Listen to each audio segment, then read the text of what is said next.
Rahim. Here is Pak study book for grade 10, Khyber Pakhtunkhwa textbook board Peshawar. The book has 4 chapters, that is History of Pakistan part 2, Pakistan in World Affairs, Economic Development, Pakistan's Population, Society and Culture. So moving toward chapter number 1, that is History of Pakistan part 2. Part 1 is already studied in grade 9. So we are just discussing the part 2 of the history. That is in grade 9 you have studied the history from 1947 to 1970s. Now onward we are going to study it here from 1970 to 2000. So moving toward the background of the chapter, History of Pakistan, when in 1970 the elections were conducted by Yahya Khan. At that time there were 2 major political parties, People Party and Awami League. So the People Party got majority in West Pakistan and the Awami League got majority in East Pakistan, جس پہ کچھ مسئلہ شروع ہوا کہ عوامی league جو ہے وہ گورنمنٹ بنانا چاہتے تھے جبکہ پیپلز پارٹی چاہتی تھی کہ گورنمنٹ ہم بنائیں گے. سو کنفلکٹنگ جو ہے وہ حالات تھے, اتنے حالات خراب ہوئے. دین 1970 کی وار کی طرف ہم چلے گئے, 71 کی وار کی طرف چلے گئے تھے. وار ختم ہونے کے بعد یحییٰ خان نے جو ہے وہ ڈکلیئر کیا, چونکہ وار ختم تب ہوئی جب east Pakistan became an independent state and separated from the west Pakistan, and then now east Pakistan is called Bengal اور بنگلہ دیش. سو وہ ہمارے پاس رزلٹ یہ ہے کہ وہ ہم سے ہمارا ایک پروونس, ایک حصہ الگ ہو گیا, اور اس کے بعد پھر یحییٰ خان نے جو ہے وہ government handed over to peoples party, and the leader of the people party was at that time Zulfikar Ali Bhutto. So when Zulfikar Ali Bhutto got the control of the country, the time was very crucial. ان کو جو سچویشن کا سامنا کرنا پڑا بہت crucial situation تھی. سب سے پہلے تو اگر بات کریں تو دسمبر 20 1971 کو ذوالفقار علی بھٹو کو جو ہے وہ کنٹرول دیا گیا کنٹری کا, and he was the first civilian martial law administrator of the country at that time. But in April 1972 the martial law was ended, means 4 مہینے تک جو ہے وہ مارشل لا رہا. اس کے بعد جو ہے جن حالات میں ذوالفقار علی بھٹو کو حکومت ملی تو اس ٹائم پہ ملک کو کنٹرول کرنا بہت مشکل تھا. جو اس ٹائم حالات تھے, جو ان کو چیلنجز کا سامنا کرنا تھا, وہ مین چیلنجز جو ہے وہ آپ کو یہاں سامنے دکھ رہے ہیں.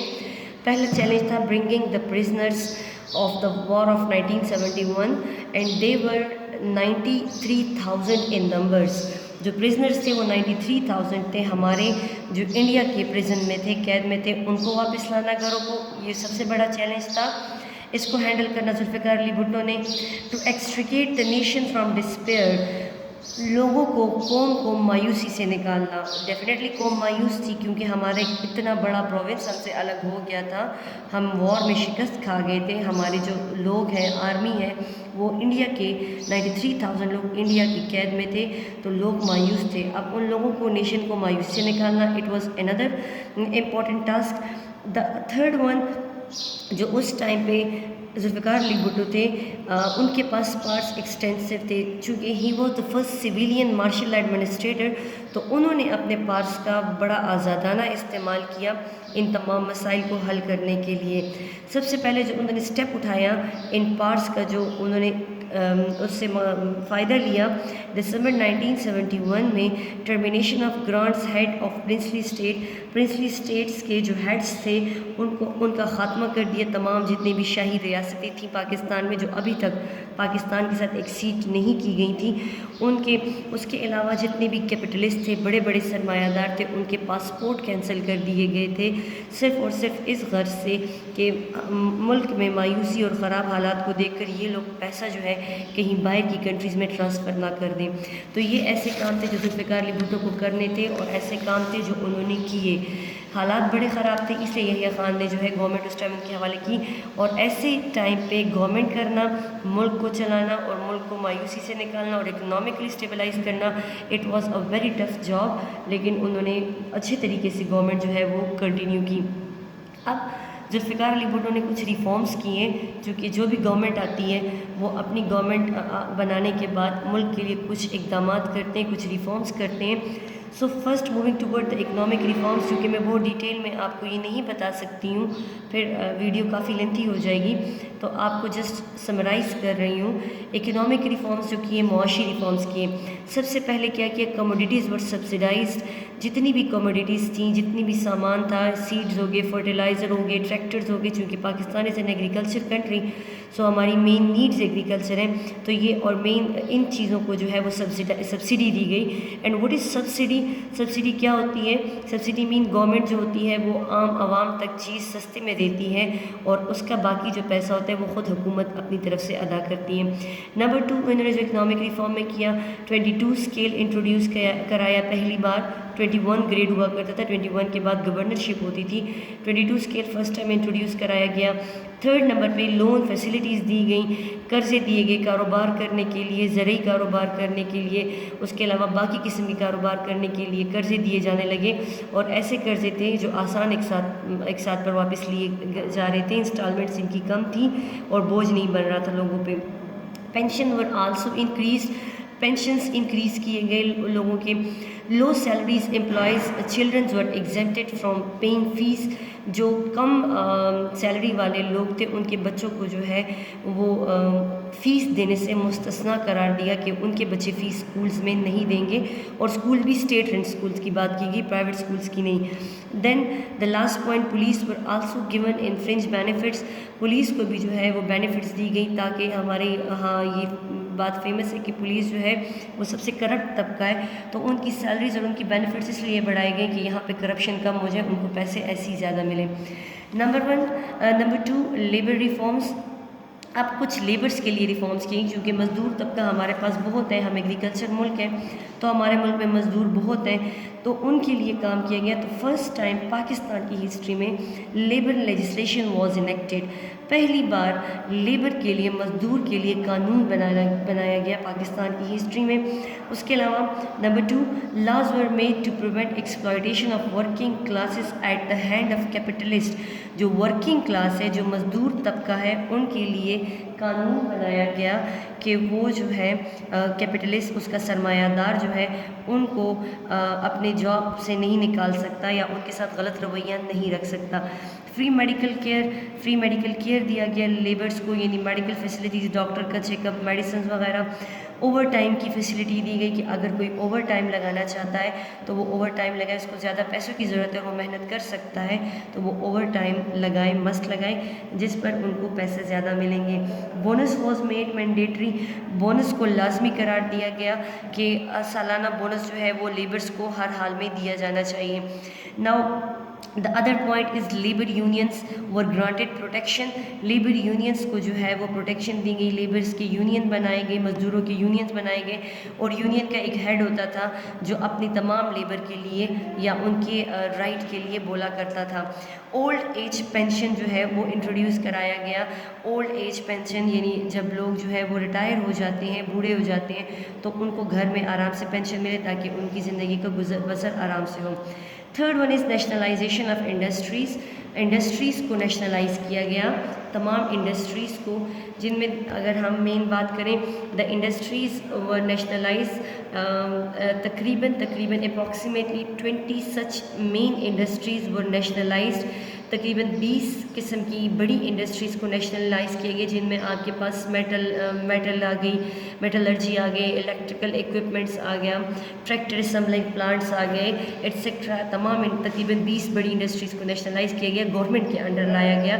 اس کے بعد economy directly under the state control, اسی طرح جو ہے جب تمام انڈسٹریز نیشنلائز ہو گئی، مین انڈسٹریز نیشنلائز ہو گئی، تو اکانومی جو ہے وہ ڈائریکٹلی اسٹیٹ کے کنٹرول میں آ گئی، ملک کے کنٹرول میں آ گئی، یعنی پرائیویٹ ہاتھوں سے نکل گئی اور اسٹیٹ کو اس کا فائدہ ہونے لگا۔ لیکن اس میں ایک بات آپ کو بتاتی چلوں کہ جو ملک میں ہمارے پاس ملٹی نیشنل کمپنیز تھیں یا باہر کی کمپنیز کام کر رہی تھیں یا انڈسٹریز یہاں کام کر رہی تھیں تو ان کو اس چیز سے دور رکھا گیا، ان پہ یہ پالیسی فالو نہیں ہو رہی تھی۔ Now life insurance and banking, life insurance companies کو all the life insurance companies were nationalized on March 1972 and put under the control of the state life insurance۔ تمام لائف انشورنس کمپنیز کو nationalize کیا گیا اور life insurance کے under کیا گیا، جو مین ہیڈ ان کا بنا اسٹیٹ لائف انشورنس ان کا ہیڈ بنایا گیا۔ پھر مئی 1972 کو all the banks of the Pakistan were nationalized and put under the control of the State Bank of Pakistan۔ تمام بینکس جو ہیں وہ اسٹیٹ بینک کے انڈر کر دیے گئے اور تمام بینکس کو نیشنلائز کیا گیا۔ انہوں نے چلیں اچھے کے لیے یہ اسٹیپ کچھ اچھا سوچا تھا کہ پرائیویٹ بندہ جو ہے وہ صرف اپنے ٹیکسز پے نہیں کرتا ہے، وہ اپنے پروفٹ دیکھتا ہے، گورنمنٹ کا پروفٹ ہونا چاہیے، اس لیے یہ گورنمنٹ یہ انڈسٹریز گورنمنٹ کے انڈر آنی چاہیے۔ انہوں نے اس لیے یہ سارا کام کیا، لیکن اس کے کچھ ڈس ایڈوانٹیجز تھے کہ امپرومنٹ اس طرح نہ ہو سکی جیسے ذوالفقار علی بھٹو نے چاہی تھی، کیونکہ بینکس کے جو کام کرنے والے تھے، امپلائیز تھے، وہ جو تھے بڑے ریلیکس ہو گئے تھے کہ اب جیسے ہمارے ہاں ہوتا ہے نا پرائیویٹ اور گورنمنٹ اسکول کا ڈفرینس ہوتا ہے کہ ہم پرائیویٹ اسکول کے ٹیچرز جو ہوتے ہیں وہ کام بہت کر رہے ہوتے ہیں کیونکہ ان پہ چیک اینڈ بیلنس رکھنے والے لوگ بہت ہوتے ہیں، جبکہ گورنمنٹ اسکول والے کہتے ہیں ہم پڑھائیں نہ پڑھائیں سیلریز ملتی ہیں۔ اب تو چلیں یہ کانسیپٹ گورنمنٹ میں بھی ختم ہو رہا ہے۔ Same like in the case with these nationalize companies, جب پرائیویٹ ہینڈ میں تھی تو کام بڑا زبردست ہو رہا تھا، لیکن جب گورنمنٹ کے انڈر آئی تو کام کی جو امپرومنٹ تھی وہ نہ ہونے کے برابر تھی۔ Next moving toward another reform that is educational institution. تو ایجوکیشنل انسٹیٹیوشن کو بہتر بنانے کے لیے کیا کیا گیا؟ To make accessible education to all the children, the schools were nationalized, کہ ہر بچہ جو ہے وہ پڑھ سکے، اس کے لیے کیا کیا گیا؟ تمام اسکولس کو نیشنلائز کیا گیا۔ پرائیویٹ اسکولس بھی جو تھے ان کو بھی گورنمنٹ کے انڈر لایا گیا تاکہ ہر بندہ جو ہے وہ تعلیم حاصل کر سکے، ایجوکیشن فری دی جانے لگی۔ But that policy was field, کیونکہ جو ہائی اسٹینڈرڈ کے اسکول تھے، جو بہت ہائی اسٹینڈرڈ کے، سیم لائک ہمارے اس میں سوسائٹی میں ہے کچھ ایسے پرائیویٹ اسکول جو ہم مطلب مڈل کلاس افورڈ نہیں کر سکتا ہے، تو ان اسکولس کو ویسے ہی رہنے دیا گیا جو انگریزوں کے بنائے گئے اسکول تھے، ان کو ویسے ہی پرائیویٹ ہینڈز میں رہنے دیا گیا، جس کی وجہ سے جو سوسائٹی ہے وہ کمپلیکس کا شکار ہو گئی تھی۔ جو عام چھوٹے موٹے گلیوں کے پرائیویٹ اسکولس تھے ان کو تو نیشنلائز کر دیا، لیکن جو بڑے بڑے اسکول تھے ان کو ویسے ہی رہنے دیا گیا تھا، سو یہ پالیسی بھی فیل ہو گئی تھی۔ The last one is agriculture reforms. The agriculture reforms was implemented on March 1st, 1972، اور ایگریکلچر ریفارمس کی بات بہت ضروری ہے اس لیے کہ پاکستان ایگریکلچر کنٹری، تو ایگریکلچر میں جب تک ہم ڈیولپ نہیں ہوں گے، ترقی نہیں کریں گے تو کنٹری ترقی کر ہی نہیں سکتا ہے۔ سو ایگریکلچر ریفارمس کچھ انٹروڈیوس کرائیں۔ اس سے پہلے آپ لوگ گریڈ 9 میں agriculture reforms of Ayub Khan پڑھ چکے تھے۔ یہ انہی ایگریکلچر ریفارمس میں تھوڑی بہت جو ہے وہ امینڈمنٹس کی گئی تھی، جن میں سب سے پہلے پوائنٹ کی اگر بات کریں تو the land limit of irrigated land was جو ہے وہ کم کی گئی تھی۔ لینڈ کی جو لمٹ ہے، اریگیٹڈ جو لینڈ ہے، اریگیٹڈ مین جو آبپاشی والی زمین ہے، اس کی لمٹ کم کر کے فرام 500 ایکڑ ٹو 150 ایکڑ کر دی گئی، کہ جس کے پاس 500 ایکڑ اریگیٹڈ لینڈ ہے اب اس کے پاس 150 ہونی چاہیے۔ اچھا جی، ایڈڈ لینڈ کی جو لمٹ ہے وہ 1000 ایکڑ سے کم کر کے 300 ایکڑ کر دی، کہ جس کے پاس 1000 ایکڑ ہے، فار ایگزامپل 300 ایکڑ ہم اس بندے کے پاس رہنے دیں گے، باقی اس سے لے لیں گے۔ لمٹ کیا کر دی جو ہے وہ کم کر دی۔ اب کوئی فار ایگزامپل لینڈ لارڈ ہے، اس کے پاس زیادہ سے زیادہ 150 ایکڑ اریگیٹڈ لینڈ ہونی چاہیے اور 300 ایکڑ جو ہے ایڈڈ لینڈ ہونی چاہیے، اس سے زیادہ لینڈ جو ہے وہ ایکسیپٹیبل نہیں ہے۔ اچھا پھر کیا ہوگا؟ Excess of land can be taken by the government. اس کے جو ایکسیس ہوگی، جو لینڈ اس سے زیادہ ہوگی، جو ڈیجٹس وہ بتا چکے ہیں، اس سے زیادہ لینڈ جو ہوگی وہ گورنمنٹ اپنی کسٹڈی میں لے لے گی and distributed free Umang the peasants, اور کیا کرے گی؟ کسانوں میں مفت میں تقسیم کر دے گی، جس پہ کسان اپنے لیے چاہے سبزی لگاتے ہیں، باغات بناتے ہیں، جو بھی کرتے ہیں وہ اپنے لیے کام کریں۔ تو لینڈ کی لمٹ کم کی گئی، اور جو زیادہ لینڈ ہوگی، جس کے پاس لمٹ سے زیادہ جو گورنمنٹ نے بتائی ہے، وہ گورنمنٹ لے کے اور کسانوں میں تقسیم کر دے گی۔ ایوکشن آف ٹیننٹس پروہیبٹڈ، اس کے بعد ایوکشن مینس بے دخلی۔ ٹینٹس جو ہے لگاندار جو ہے اس کو اپنی زمین سے جو ہے وہ بے دخل زمیندار نہیں کر سکتا جب تک کوئی ایسا سرٹن کیس نہیں آ جاتا کہ جس میں اس کا نکلنا ضروری ہو. ادروائز جو زمیندار ہے اس کے پاس یہ حق نہیں ہے کہ وہ ٹینٹس کو لگاندار کو زمین سے بے دخل کرے. اچھا، in case of land sale اگر زمین جو ہے وہ بیچنے کا ایشو آتا ہے تو سب سے پہلا جو رائٹ ہے وہ ٹینٹ کو دیا جائے گا. اس سے پوچھا جائے گا، اس کو کہا جائے گا کہ زمین بیچ رہا ہوں، آپ کے جاننے والے یا آپ اگر خریدنا چاہتے ہیں تو خرید سکتے ہیں. یہ رائٹ ٹینٹس کو دیا جائے گا. اس کے بعد وہ لینڈ سیل ہوگی. اگر ٹینٹس جو ہے وہ نہیں لینا چاہتے ہیں یا وہ جو ہے راضی ہے اس بات پہ کہ کسی اور کو دے دیں، دین وہ لینڈ جو ہے وہ سیل ہو سکے گی. اس کے بعد سپلائی آف سیڈ اور irrigation water under the responsibility of the owner. Seed supply کرنا اور اریگیشن واٹر یعنی نہروں کا پانی فصل تک لانا جو ہے یہ آنر کی ذمہ داری ہے، یہ مالک کی ذمہ داری ہے یا یہ جاگیردار کی ذمہ داری ہے. اس کے ساتھ جو عام کسان ہے، مزدور ہے یا لگاندار ہے اس کا کوئی لینا دینا نہیں ہے، بلکہ زمین پہ بیج بھی وہ دے گا، پہنچائے گا، اور اس کو پانی بھی وہ پہنچائے گا.